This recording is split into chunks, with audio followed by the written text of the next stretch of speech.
one last thing. Mm-hmm. For everything else, for people watching this and going, okay, well, the one thing we haven't talked about is I can understand why Hard Bodies is called Hard Bodies. I can understand why Spring Break is called Spring Break. Why the fuck is 10 called 10? And the reason it's called 10, because I actually looked this up, is that Bo Derek is seen as the perfect 10 in female beauty. And so there's an objectification, as we've seen in the previous two movies, in this one as well, even in the title before you even get to the first line, or the first shot, for that matter. And if Bo Derek were that age today, she would be cast as the evil queen in Snow White. Dog with a bone, Dorian Price. Dog never with letting a it bone. Go. He's fucking Rathaconing over there. To the last will I grapple with thee from hell's heart. And that is what is known as breaking the tension. I want to read something to you, Dorian. Do you like it when I read to you? Sit back, Please. eat grapes, smoke a cigarette while I read to you. I went over to Fancy and I asked Fancy, and I said, can you create a short paragraph that sums up the scene about and what Bo, Derek, and Dudley Moore are saying to each other? So at this point in the movie, Bo Derek is married. She's got a husband. He's hanging out in Mexico. He's doing a thing. I think he injures himself is what happened. So he's in the hospital.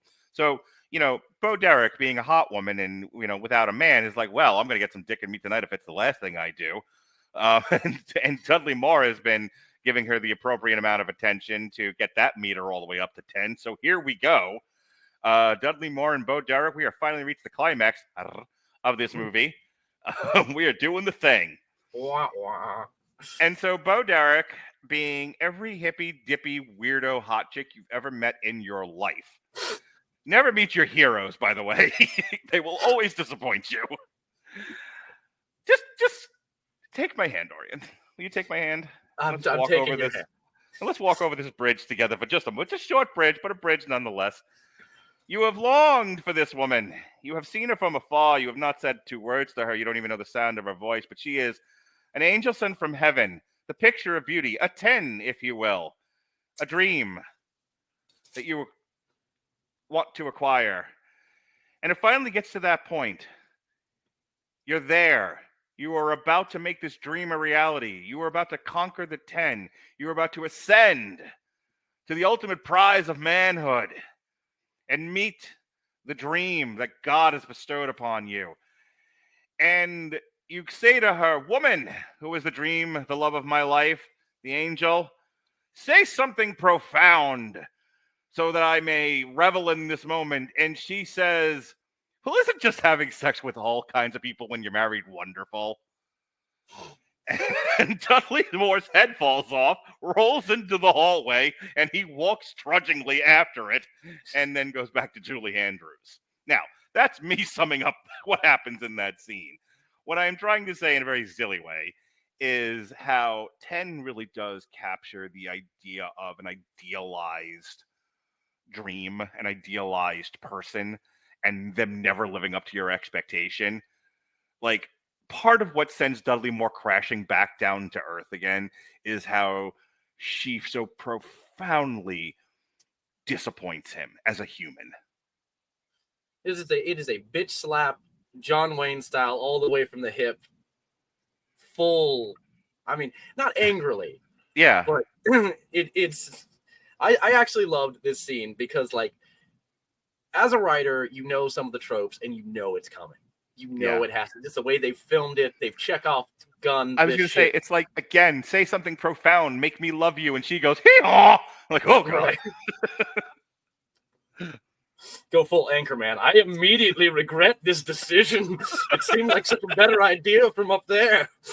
Yeah. So, that's sort of the preamble to this. This is what the ChatGPT wrote. In a pivotal beachside scene, Jenny, who is played by Bo Derek, and George Dudley Moore finally connect after his obsessive pursuit.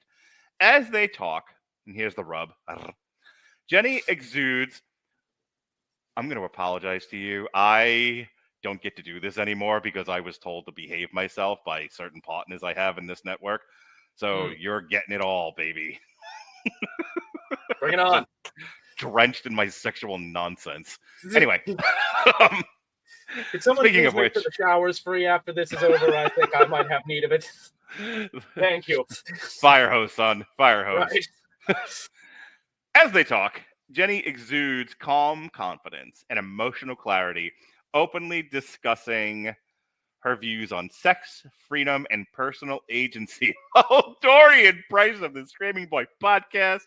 There's that word agency again. Yep. Had to pop up eventually. She she tells George that she's okay, here's the thing. Everyone, all right, class, you've been waiting all night for this. Here it is. She tells George that she sleeps with who she wants, when she wants, because it gives her pleasure. A direct contrast to George's insecure, neurotic inner world. While George expects some romantic ideal or emotional payoff from the encounter, Jenny treats it casually, leaving him both stunned and emotionally unsatisfied. The moment exposes the hollowness of George's fantasy and begins his slow realization that youthful beauty and sexual conquest aren't the antidotes to his midlife crisis. He projects onto her an otherworldly wisdom that she is not in possession of. And how did she earn that projection? By existing. She is a pretty potato. She did nothing to make him think or believe she was anything but what she was. A cornrowed-haired, beautiful goddess of a woman who did not owe him fulfillment or philosophical depth or anything. even intelligence. Yeah. Right. But he set that expectation, Dorian Price. He expected her to ascend from heaven with all of those things. Descend from heaven, rather. And she went, and then got mad at her for being less than his expectation. And you got a pretty mouth. And then walked out of the room after his head that had fallen off. Right. I fucking love this scene. I don't all the way agree with her point of view, but fuck me, who cares? I love that she said it. I love that the writers acknowledge it.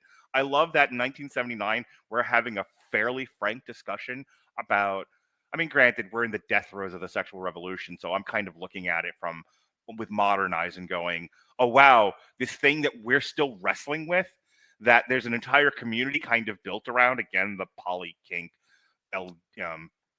BDSM community. It's like a central pillar of that, is sexual openness. The belief of normalizing a variety of partners meeting needs and stuff of that nature. And there she is basically saying that. And Dudley Moore, aghast as if he had seen a ghost. What the fuck do you even get married for then? And she goes, because I wanted to. That's it. Again, she's a simple character, but one of the things I do love about the scene is that it would have been so easy to take her down a philosophical path with it. Mm-hmm. And instead they just make her a very simplistic, young girl. She's not an idiot, but it's again like dude, she does a whole bit about like, can we put on the classical record and fuck to this because I like that sort of thing. Yeah. She's not dumb.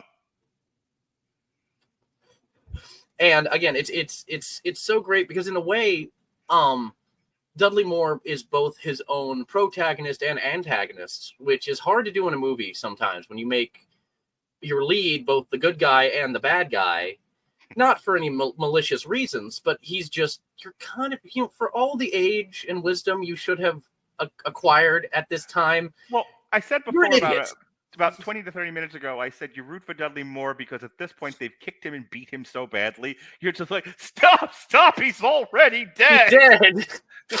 Like, now you're rooting for him because you don't want him to die, essentially. You have to run in there and save him, like call the Justice League and the Black Helicopters to get Dudley Moore out of this shit. It's like Dudley Moore's just lying in a puddle of his own nonsense, and there's Bo Derek going, I just like to sleep around, and he's twitching. He's just like, Black Hawk down! We gotta get Dudley Moore out of here. You're holding Dudley Moore, being like, we're gonna go back to New York, we're gonna start that 3-man band. You'll be on drums, I'll be tickling the ivories, just keep breathing. Yes. Continue. But no, the scene is so beautiful because it's the ultimate, in my opinion, payoff. Yeah. To everything that's set up. Anything else would have been a letdown. I mean, I know Dudley Moore gets let down, but that's on him. As the audience, anything else would have been a letdown. It's You know. relevant today because of there are, and I want to go off on a tangent, and I really am going to keep this as short as I possibly can. I'm going to say as many words as it's going to take to get through this and nothing more. So much of what's driving modern divorce appears, if you believe social media, to be the grass is greener elsewhere. I am not happy. I am not fulfilled in the life that's been built, that I have helped build, or that was built for me or around me.